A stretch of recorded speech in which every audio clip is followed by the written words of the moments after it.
ബാബുസാലക്കരങ്ങൾ sir, അവസാനമായിട്ട് ഇന്നത്തെ ഈ ഒരു MPC യോഗ തീരുമാനങ്ങൾ ഒരു സാധാരണക്കാരനെ സംബന്ധിച്ചിട്ട് എങ്ങനെയായിരിക്കും ഇമ്പാക്ട് ചെയ്യുക?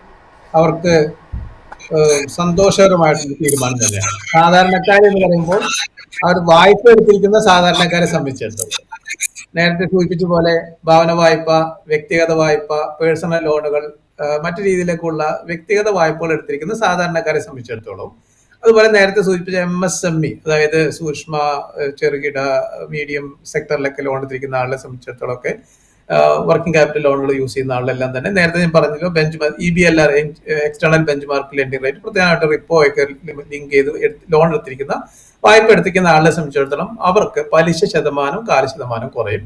അതിന് ആനുപാതികമായിട്ട് തവണ തുകയിലും കുറവ് വരും. പിന്നെ നേരത്തെ ശ്രീ ശങ്കരനാരായണൻ സൂചിപ്പിച്ചതുപോലെ അതിന്റെ ആ തവണ തുകയിൽ കുറഞ്ഞു വരുമ്പോൾ ആളുകൾക്ക് 2 ഓപ്ഷനാണ് നമ്മൾ സാധാരണ ബാങ്കുകൾ കൊടുക്കുന്നത്. ഒന്ന്, നിങ്ങൾക്ക് വേണമെങ്കിൽ ഈ പഴയ തവണ തുക തന്നെ അടച്ചുകൊണ്ടിരിക്കുക.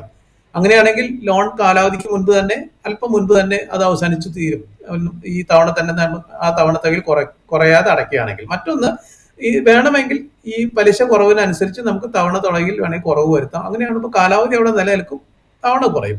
തവണ കുറയുന്ന ഒരു തീരുമാനമാണ് ഒരു സാധാരണ ഒരു വ്യക്തി എടുക്കുന്നെങ്കിൽ, അല്ലെങ്കിൽ ഒരു ലോൺ എടുത്തിരിക്കുന്ന, വായ്പ എടുത്തിരിക്കുന്ന ഒരു സ്ഥാപനം എടുക്കുന്നെങ്കിൽ അതിന് ആനുപാതികമായിട്ട് കുറച്ച് തുക അവരുടെ കയ്യിൽ കൂടുതലായിട്ട് ഉണ്ടാവും. ഇത് അടയ്ക്കാതെ അത്രയും എമൗണ്ട് അടയ്ക്കേണ്ട ആവശ്യമില്ലല്ലോ.